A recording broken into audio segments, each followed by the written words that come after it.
खिलाएगा लाडा लाडी, ये क्या क्या गाते हैं। लाडी भी हिप्नोटाइज, लाडा भी हिप्नोटाइज। शादी फेरे फेरे 10 दिन बीते, 5 हफ्ते बीते।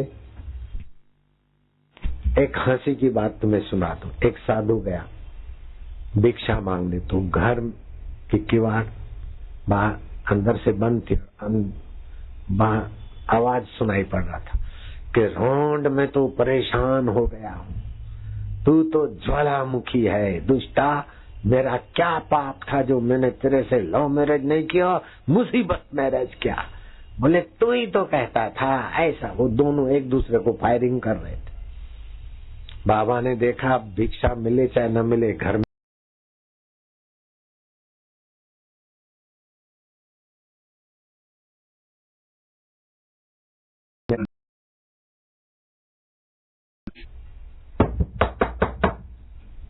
अब नारायण हरि नहीं, खटखट की, क्योंकि खटपट अंदर चालू है, खटपट से खटपट भगाओ। आखिर दरवाजा खोला। क्या है महाराज? बोले बेटा मैं सुन रहा था तू उसको गालियां दे रहा था और वो तू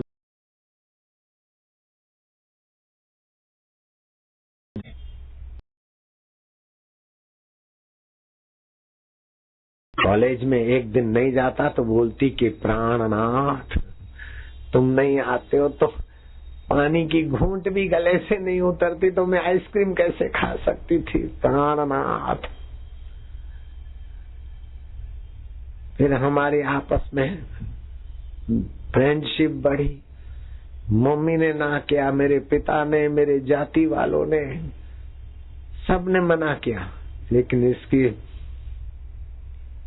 चक्कर में आकर बाबा मेरी सत्यानाश हो गई। उसने कहा बाबा बाबा इनकी अकेले की बात मत सुनो, मैं धोखा खा के बैठी हूँ, आप भी इसके धोखे में मत आना, मेरा सुनो। मुझे बोलता एक रात में 2 चांद खिले, एक घूंघट में एक बद्री में। बद्री का चांद तो सबका है, घूंघट का चांद तो मेरा है। मुझे चांद चंद्रमुखी कहता था, शादी होने के बाद मुझे बोलता है रान तू तो सूर्यमुखी है, और आज कहता है तू तो ज्वालामुखी है, ज्वालामुखी है। बाबा मैं कहाँ जाऊं?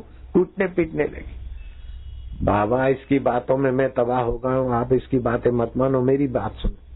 ये बोलती थी प्राणनाथ, शादी होने के बाद बोलती है नाथ खाना खा लेना, मैं जॉब पे जा रही हूँ। अभी तो मुझे अनाथ कर दिया, कोई फ्रेंड कर दिया, कहीं पिकनिक में जा रही। बाबा मैं कहीं का नहीं रहा।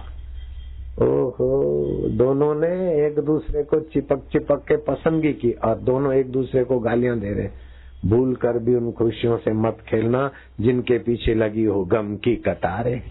ये दिखावटी जो आकर्षण है, ऐसे लोगों को मैं जानता हूँ, शादी करके हनीमून करने गए और वहाँ के चित्र उनके घर में ऐसे लगे क्या रहा मानो एक दूसरे के ऊपर कुर्बान जा रहे, लेकिन उन्हीं के घर में जब गया तो पति उसका मुंह देखना नहीं चाहता, पत्नी उसका मुंह नहीं देखना चाहती। और पत्नी के माँ बाप मेरे को उनके घर ले गए, देखो बाबा हमारा ये कर दो। इसलिए संसार में शरीर से प्रीति करा, और जिसके कारण वो शरीर प्यारा लग रहा है उस परमात्मा को पीठ देकर अगर तुमने पति और पत्नी के शरीर को प्रीति किया तो तुम्हारी खैर नहीं। पति की सेवा कर लो, पत्नी का भरण पोषण कर लो, लेकिन एक दूसरे के शरीर को नोच कर सुखी होने के लिए आप अपनी जीवनी शक्ति का ह्रास न करो, संयम से रहो। भोजन करो लेकिन मजा लेने के लिए ठांस कर मत खाओ। कपड़े पहनो लेकिन दिखावटी अहम बढ़ाने के लिए नहीं, स्वास्थ्य के लिए। पैसे कमाओ लेकिन उसका 5वां हिस्सा नहीं तो 10वां हिस्सा, 10% दान पुण्य करो। बच्चों के लिए, अरे बच्चों का अपना प्रारब्ध है।